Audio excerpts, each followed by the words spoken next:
2021. Vous êtes sûr? Très, 1000 fois sûr. Et la problématique qui va se passer, vous savez ce qui va se passer? S'ils voient qu'ils peuvent le faire, s'ils voient que, comme je suis en train de parler, les choses vont changer, ils peuvent faire un forcing. Mais ce forcing va les amener à, je ne sais pas s'ils ont le temps de faire un forcing parce qu'il y a déjà un plan en place pour eux. Patrice Talon veut surprendre le peuple pour dire au peuple qu'il ne va plus aux élections. Ne vous trompez pas. Ne vous trompez pas. Il n'est pas candidat aux élections. Nous aussi, on a nos renseignements dans le pays. Parce qu'on veut un gouvernement de transitoire. C'est pourquoi je vous dis aujourd'hui, je le dis, 1 000 000% que Patrice Talon n'est pas candidat aux élections présidentielles. Allez, écrire ça. Voilà, mais, docteur Ladislas, mais qui sera le candidat de la mouvance? Nous, on n'entend même pas ça. Voilà, on ne veut pas entendre ça. Pour nous, le schéma pour nous, c'est de les arrêter tous. Je m'excuse de le dire. Tous ceux-là sont des prisonniers ambulants. On dirait que les Béninois n'ont pas d'oreille, quoi. Quand on dit entre l'argent et mon peuple, je suis pour le peuple. Tout le monde le sait. Docteur Ladislas, à vous entendre, et si je vais résumer vraiment votre position, votre parole, c'est que ce n'est pas la probabilité pour que le centre de la rupture puisse être candidat. Cette probabilité, selon vous, n'existe pas, ce n'est pas vrai, il ne faut pas prétendre à cela ou soit croire cela. Et dans le même temps, vous dites que ce n'est pas possible, il n'y aura pas des élections face, comment dirais-je, à ce chaos que vous semblez décrire. Bon, maintenant, c'est clair qu'il y a une similitude entre la majorité du peuple béninois, et vous. Mais c'est que la différence, c'est que c'est peut-être la méthode. Parce que la méthode, c'est quoi? C'est que, nous revenons, c'est quand même, même si aujourd'hui les principes de la démocratie sont foulés au sol par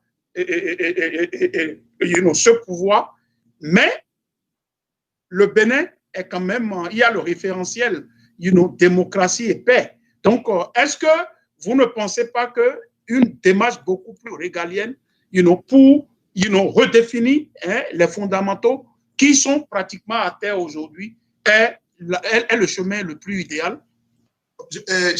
Chers compatriotes, je suis en accord avec vous et je suis un démocrate et puis je suis pour les valeurs démocratiques. Vous savez qu'à des moments donnés, les coups de force deviennent nécessaires pour donner une valeur à une démocratie dans un pays. C'est ça. Dans certaines réalités, la fonction première des forces de l'ordre est de rétablir l'ordre et la paix. Et quand le gouvernement, l'exécutif, range dans le désordre, se met dans le désordre, il advient au peuple. Et nous connaissons, le peuple a fait ce qu'il pouvait en 2019. On a tué nos populations. Nous, on leur demande de ne plus sortir. Nous allons affronter Patrice Talon nous-mêmes. Et quand le signal va sortir, les gens vont chanter l'hymne national avec nous. On ne veut plus mettre notre peuple devant le criminel, les gens. Maintenant, quand vous nous demandez de négocier avec qui, on va négocier quoi avec ce gouvernement? Ils vont droit dans le mur. Mais ceux qui font les partis politiques, ceux qui veulent aller aux élections, ils perdent leur temps. Mais c'est pour légitimer ce... Mais je vais vous donner encore une autre révélation. Maintenant, s'ils se rendent compte que leur programme-là ne peut pas marcher avec un autre candidat, ils vont vouloir l'amener à la dernière minute, mais ce serait trop tard. Patrice Talon, à 90%, n'est pas candidat aux élections présidentielles. Ils ont un autre plan. Mais le plan là ne marchera pas, on sera là au pays. Et le peuple sera libéré. C'est tout ce que je peux vous dire. Le reste là, on perd le temps. Voilà, docteur Ladislas, nous allons revenir en détail. Et les nouvelles postures politiques, par exemple des forces Kori, pour un Bénin émergent, FCBE, ont suscité des préoccupations au sein de l'opinion depuis les derniers dialogues politiques du peuple béninois et aussi à l'international qui considère cette formation de l'ancien président Yahi Boni, que vous connaissez bien, comme un troisième bloc du président de la République, Patrice Talon, et classe au fait, ce parti politique au même titre que les deux autres blocs du président Patrice Talon. Du coup, le parrainage n'est plus une préoccupation de cette formation FCBE amputée de Yahi Boni et n'est plus un préalable, alors que dans un passé récent, ils avaient gardé vraiment une position en ce qui concerne le verrou de ce parrainage.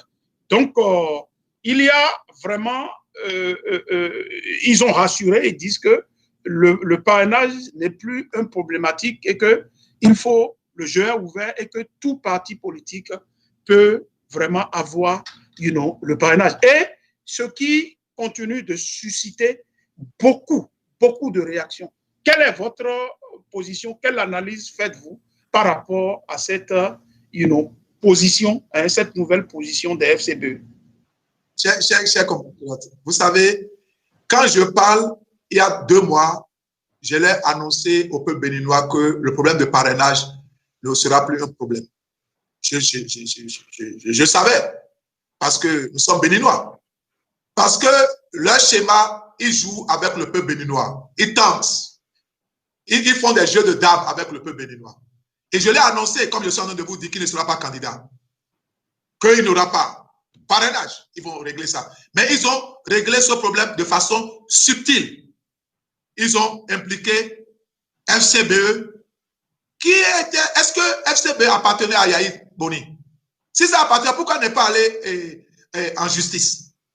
Pourquoi les membres de FCBE ne sont pas allés en justice pour se plaindre qu'on leur a arraché leur parti?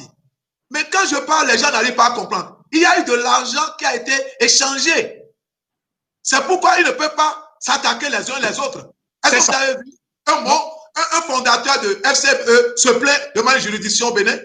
Jamais. Alors que quand ils ont pris le parti du président Soglo, ils sont allés en justice.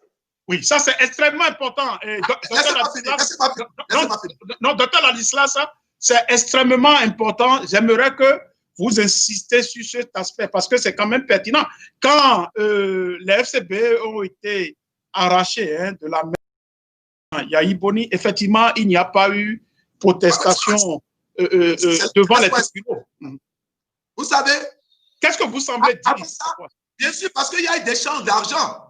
Ils se sont partagés de l'argent. Vous comprenez? C'est pourquoi la